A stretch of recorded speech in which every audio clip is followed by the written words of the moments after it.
Welcome to another edition of First and North. I'm your host this week, Lily Zhao, out of Fox 6 in Milwaukee. It's been a fun week of sort of inter-NFC North matchups here, and let's bring in my esteemed panel of guests here. We have Lou Canellis in Chicago, Dan Miller in Detroit, and Ahmad Hicks in Minneapolis. And guys, it was a fun week of Packers Lions on Thanksgiving, and then you have Bears and Vikings on Monday Night Football. Let's start first with the game that we just saw. Bears, Vikings. Lou, I'm going to start with you. Matt Eberflus, 0-9 against the NFC North coming into that game. How good does it feel, number one, to get a win in the division, and number two, to do it without scoring any touchdowns? I'll tell you what, how good does it feel? We are making plans for a Super Bowl parade in the middle of the city of Chicago. Listen, you touched on it. Matt Eberflus, Ryan Poles, the general manager. This is their first NFC North victory. I'm talking in 2 years these guys have been around. For Justin Fields, he hadn't won an NFC North game since October of 2021, and he had a game-winning drive. And they did it, as you touched on, Lily, without scoring a touchdown. First NFL team this season to win a football game without scoring a touchdown. Bears hadn't won a football game without scoring a TD since 1993, where Dan Miller, you'll love this, Jim Harbaugh was quarterback at that time. Dave Wanstead was head coach, and Kevin Butler won it for the Bears. It is a glorious day in Chicago where Bears fans can celebrate. And not only can they celebrate up till Sunday, they can celebrate an extra week because the Bears are now on the bye week.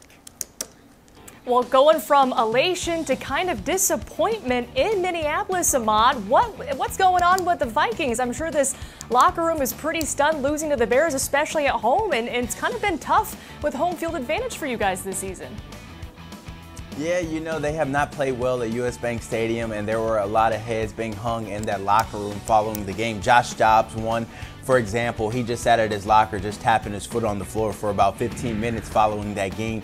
You could tell he was visibly frustrated. Jordan Addison, who had several plays that he probably should have made, one led to be an interception. He was sitting at his locker with a towel over his head, and he was thinking about those plays that maybe cost the Vikings the game. So it was just another game where the offense let down the defense. I don't know how you lose a game when the team didn't score a touchdown. I mean, that's really bad, and that's going to be a sour 1.5 weeks that they have to let that sink in, you know, before they get back on the field against the Raiders. So, you know, a lot of disappointment. The Pastronaut has came back down to earth, and now everyone is trying to figure out who's going to play quarterback for the Vikings now.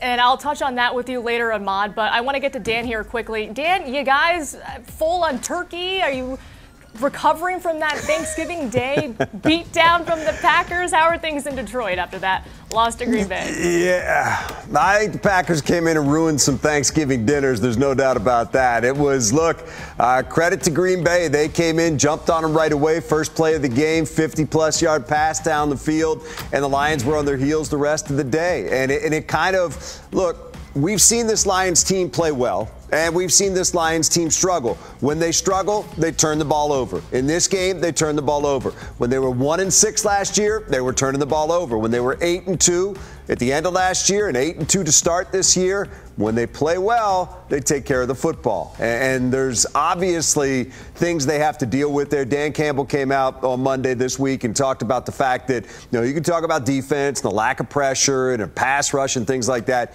You cannot lose the turnover battle, especially when it's that lopsided, and expect to win a football game in this league. It's just too difficult to do, and that's where they are right now. I think the good thing is they've been through this before, where they went through this massive turnovers, and they've been able to turn it around.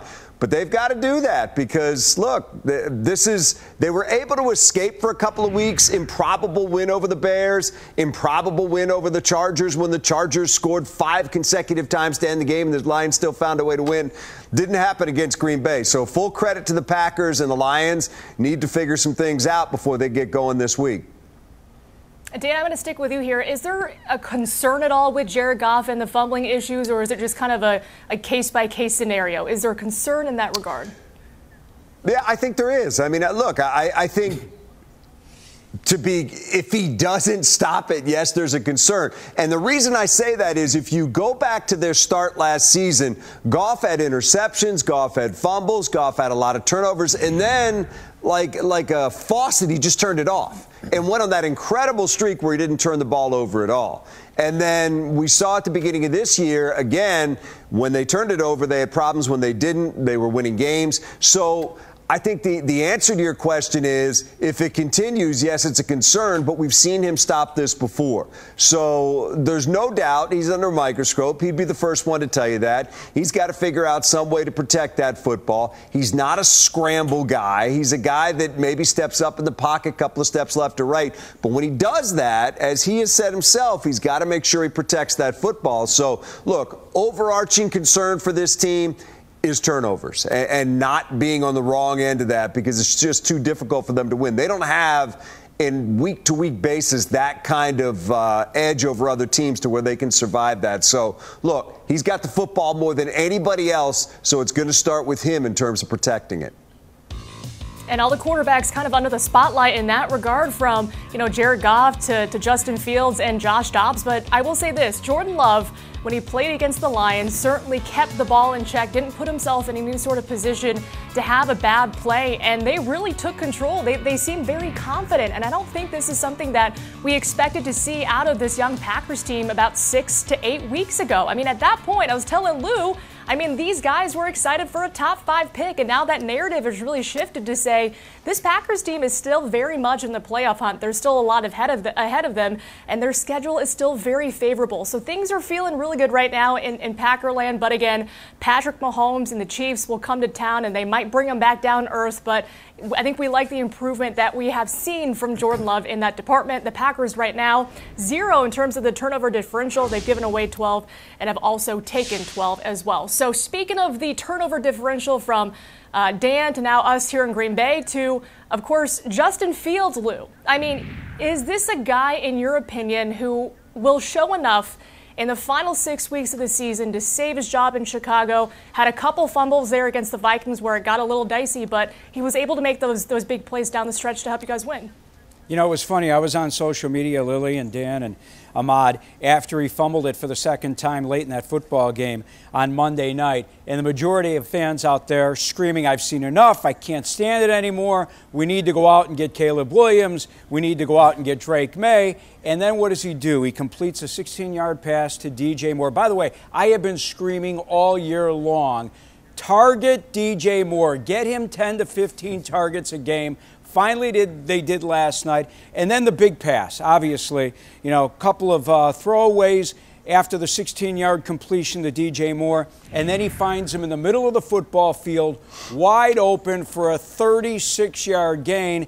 It put Cairo Santos in position to kick that game winner. And suddenly all those fans who wanted to make Caleb Williams the #1 pick in the draft with the Bears taking on Carolina's pick said, well, wait a second. We finally saw Justin Fields. We finally saw the Bears win a game because of Justin Fields. Guys, that was his first comeback.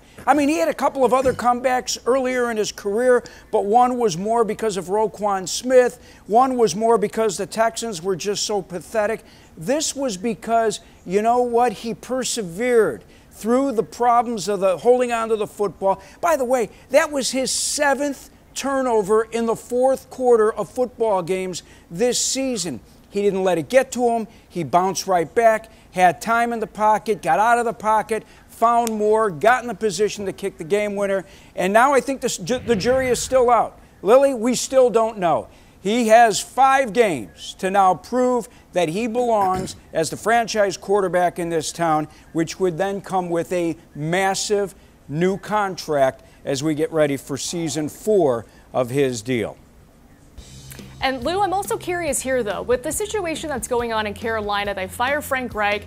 They have, obviously, Bryce Young there. They bring him in thinking he's going to save the organization. But you look at the situation there and how dire it is. And does that kind of give anybody in Chicago pause to say, if we do move on from Justin Fields, that potentially could be an outcome? I know I'm speaking in hypotheticals here. Or is it just you get the best player available that could be a quarterback in Caleb Williams? Is there any sort of concern at all with what Carolina's going through, with what Chicago might be going through in the next couple months? No, I don't think there's any current concern whatsoever. I mean, we've seen what Bryce Young's done. We've seen what C.J. Stroud. The only concern here in this town is, oh my gosh, should we have made the trade for the first pick last year, or should we have selected C.J. Stroud? And I think they made the right move because they don't end up with DJ Moore unless they make that deal.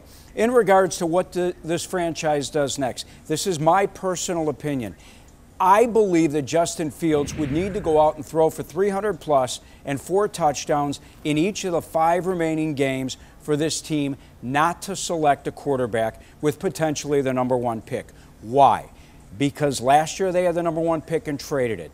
This year, again, with Carolina's pick, they could again have that number 1 selection.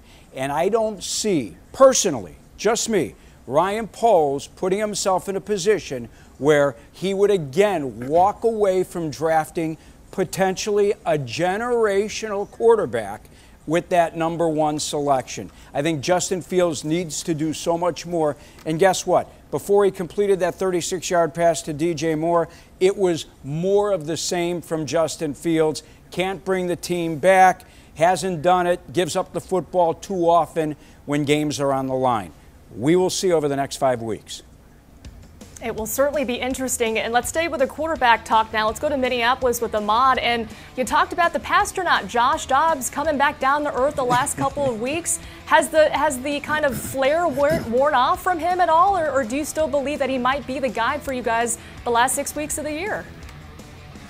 Well, you always have to be careful when you're talking about stuff like this and when it comes to Minnesota sports and social media, because one moment they're in love with the quarterback or their favorite player. They're talking about Super Bowls years beyond. Everyone's talking about getting his jersey. Then after a game like that in the third quarter, they're like, bench him, bring back Jaren Hall, get in Nick Mullins, like bring somebody else in and bring this team to life. So it's always a roller coaster ride here in Minnesota. But obviously after the game, head coach Kevin O'Connell said they're going to have to evaluate Josh Dobbs in the 4 games he put on tape here for the Minnesota Vikings. He has 8 turnovers in those 4 games, 2 wins to show for that, 2 losses to show from it. So they're going to evaluate those games and then kind of decide what do they have internally with Nick Mullins and Jaren Hall.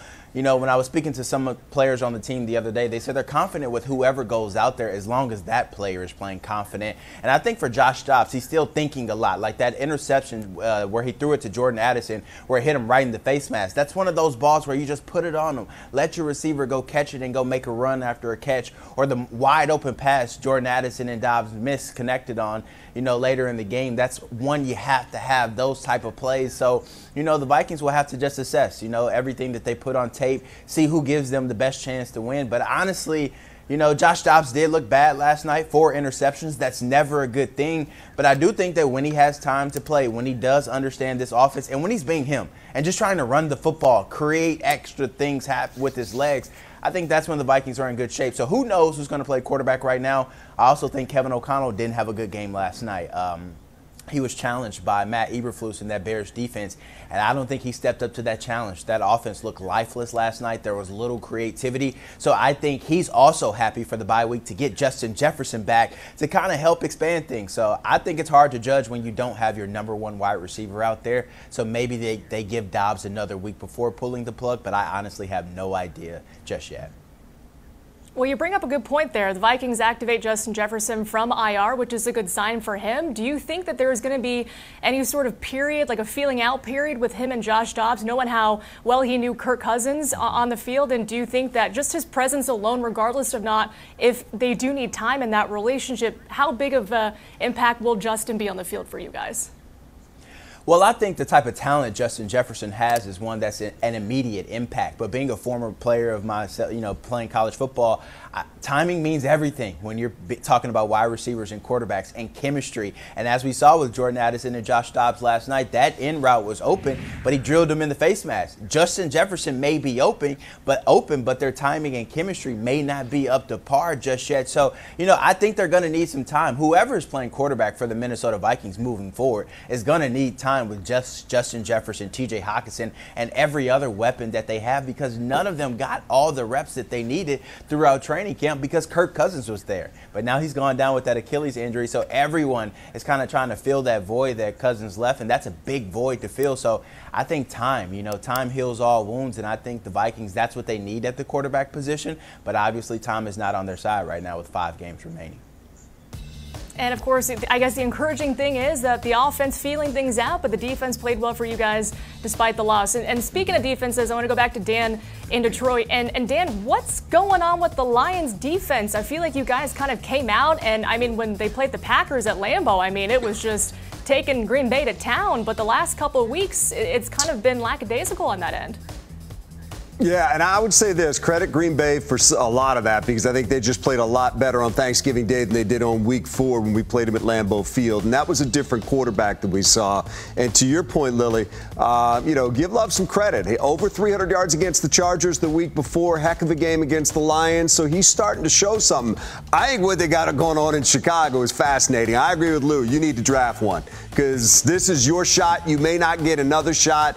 That is something we could sit here and talk about all day, because to me, it's the most important position in all of sports. To your question, look, there's questions about the Lions defense right now. They are not pressuring the passer. They've gotten the bulk of their sacks in 3 games this year. They don't have guys that are winning up front outside of Aleem McNeil and Aiden Hutchinson. Outside of that, guys are not winning their one-on-one battles. They're not getting to the quarterback. They're not making anybody uncomfortable back there. You give any quarterback in this league time to stand back there and throw, they're going to make you pay. Chargers, as I said a little bit earlier, scored 5 consecutive times to end the game against the Lions. In the game against the Bears scored on 5 straight drives. Luckily for Detroit, 4 of those were field goals, but even still, they're putting points on the board all the time. So the Lions are having a hard time getting off the field. It is a big topic of discussion here in Detroit, trying to figure out some way for them to generate a pass rush. And as you can imagine, why they didn't go out and trade for somebody at the trade deadline is always going to be a hot topic when you see Chicago go out and get sweat,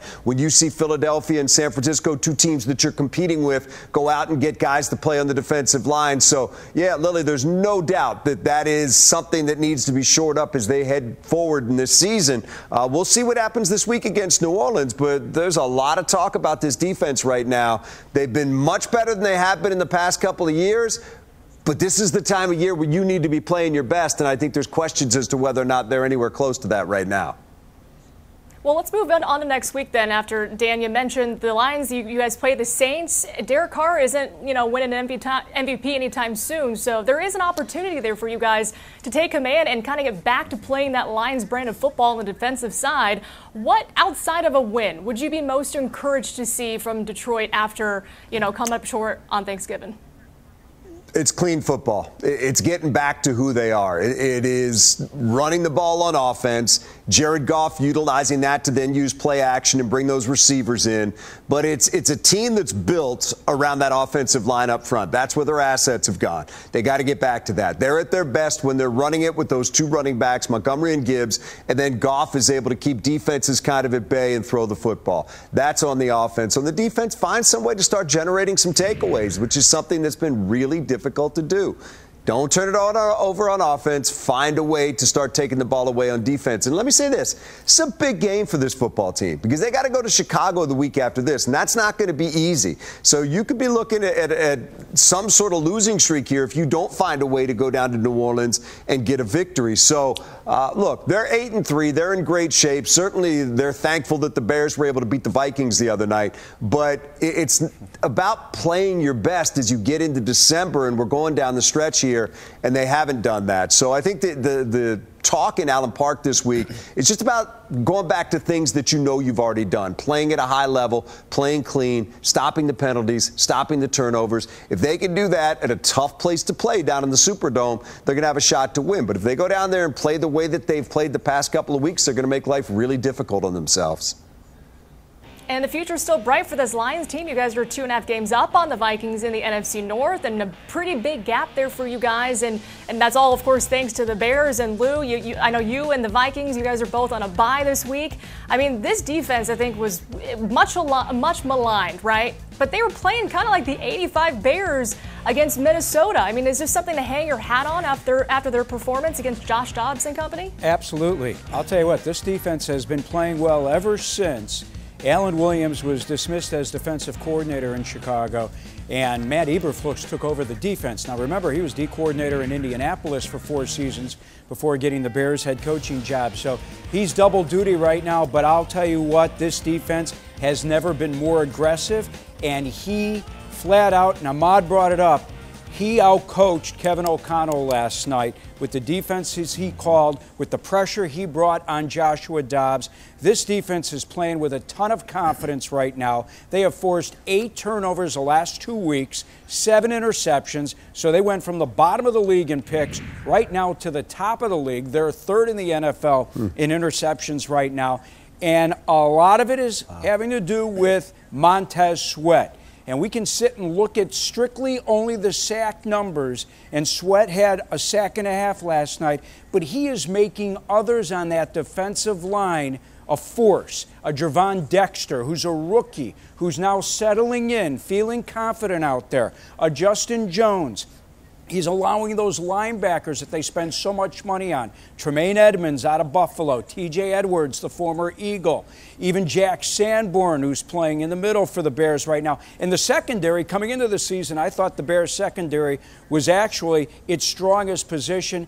And now they are able to cover men out there and understand that that front four, at some point, they may not get to the quarterback, but darn it, they're going to put pressure on them. So defensively, this team is as confident as ever. Dan Miller, be careful in 2 weeks, because this team at home in Chicago at Soldier Field against the Lions after what happened the previous game in Detroit. I think even though they're a 4-8 team, I've got Eddie Jackson after the game yesterday talking about this team going on a run, going 9-8, winning out the rest of the schedule and making it to the playoffs. That's how confident they are right now. Holy cow, I didn't think I would hear that from you guys in Chicago, but I love it. And Ahmad, quickly here, your thoughts. Vikings on a bye. Is there any sort of reset button that you guys have to hit to put Josh Dobbs and company in a better position to win? Or is it just, listen, we had a bad game, it's going to be, we'll have to find a way to bounce back during this week off? I think the general manager, Kwesi Adolfo-Mensah, said it perfectly last night. T.J. Hockenson was sitting at his locker just kind of in a lethargic mood. He was down. You could tell he was down, just staring at his phone. He came up. He said, Kwesi gave him a fist bump and said, tough one. It'll be all right. We'll figure this thing out. I think the bye came at a perfect time. You guys know the NFL season is exhausting. It's grinding, going through the same routine each and every day, putting your body on the line, then having to get yourself ready to go. I think, the break came at a perfect time, and I think they'll regroup and be ready. All right, one last thing before we do go. I kind of want to do this round robin style. One word to encapsulate what you guys are really thinking of moving forward with every team. It's going to be a fun segment here on First and North. Lou, let's start with you. One word for the Bears moving forward that's sticking in your mind right now. Hope, hope, hope. Just be competitive these last 5 weeks. Seriously. In the positions that we all sit in, don't we just want competitive football from the teams we cover once we hit the month of December, and now with the season extended an extra week, a couple of weeks into January? The Bears gave Chicago hope for exciting football, even though, seriously, I hope Eddie Jackson's right and this team goes on a run, wins out the rest of the schedule and puts themselves in a position to possibly steal a wild card. I'm not sure it's going to happen. I'm not betting on it's going to happen, but at least be competitive. And thanks to a terrific defense, a defense, guys, that has turned around. A year ago, this team gave up more points than any team in the NFL. Its run defense was second worst. Right now, this defense sits at the top of the NFL. And Lily, you touched on it during the show. Is it bringing memories back of the '85 defense? Hey, arguably that was one of the greatest defenses ever to play in the NFL. So I'll never compare what we're seeing this season to the '85 defense. But at least this defense is giving this franchise a chance. is giving Justin Fields the opportunity to have good field position, make something happen, and potentially save his job these last 5 weeks. I will say the last thing Packers fans want are the Bears to have the 85 defense back, especially when we do duel you guys at the end of the year. So it's been fun to watch. And Ahmad, what about you guys? The Vikings, 2 straight losses, 6-6, kind of right there in the playoff push. What's one word for you guys? Security. In multiple ways. Security. Ball security, quarterback security, and security from the defense. Last year, they were one of the worst defenses in the National Football League. Now they're a middle-of-the-pack defense. They need to keep giving the offense a chance to win games. The offense needs to have better ball security. We've talked about it time and time again. The Vikings are one of the league leaders in turnovers. They consistently put their defense in bad situations. Their defense consistently bails them out. So they need to have some security with that. And we're talking about going into the final month of the season, and a quarterback carousel is going on with the Minnesota Vikings. Get some quarterback security. Get somebody there that the team trusts, that they can rally behind and play complementary football. So that's my word here in Minnesota for last week and moving forward. Security in multiple different ways. And Justin Jefferson coming back, a big security blanket, hopefully for this offense as well. Yep. And Dan, you guys in Detroit, I mean, a minor setback, I would say, against the Green Bay Packers. Everything's still ahead for you guys. What's one word for you? Yeah, Lily, it's amazing what this season can do to you. You're 8-2, you lose a game, and people can start to question a lot of different things. So I would say that word is clean. Just get back to playing clean football. And that means eliminating the turnovers. That means being assignment sound. And that means getting back to communicating on the field, doing the things that they did when they were well, and stop committing penalties that give the other team life, that give the other team extra downs, that give the other team extended possessions. We've seen this Lions team do it.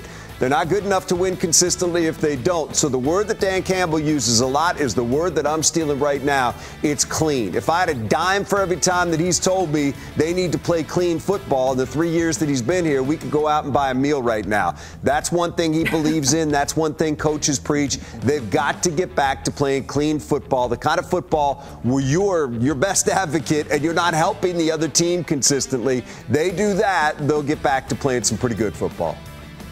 Yeah, -5 turnover differential right now, hoping to see that kind of move up for you guys in that regard. So clean, hope, and security. I'm going to say the word here for the Packers has to be confidence. When you look at what this team was doing 2 months ago, they were not playing confident. They were playing timid. You lose to the Raiders, you lose to the Broncos in games that were winnable, and they never put themselves in a position to win because they were playing tentatively. From the play calling to the execution, nothing really was going their way. And then this switch flips and they play confident against the Lions in Detroit on a short week with an injured team in a loud stadium at Ford Field. I've been there. It's tough to play in that environment. And this young Packers team goes out on the very first play of the game, and Jordan Love finds Christian Watson for a 53-yard hookup. 4 plays later, they score a touchdown, and they kind of set the tone for the game. That confidence is what I want to see this young team maneuver and really harness the last 6 weeks of the season. Because, again, outside of Kansas City, their schedule is manageable. And if they can play with the same confidence that they played with against Detroit, and they can make a run here later on in the season, they very well could still be very much in that playoff hunt. And I don't think that's something that fans here would have expected the Packers to be in 2 months ago. So things are trending upwards. Confidence is key for this young Packers team. It starts with their quarterback, and he certainly proved it the last month or so as well. So would love to see it. It's going to be a fun discussion on Week 13. We'll see if all that comes to fruition. But for Lou, Dan, and Ahmad, I'm Lily Zhao. Thanks for watching. First and North. We'll see you next week.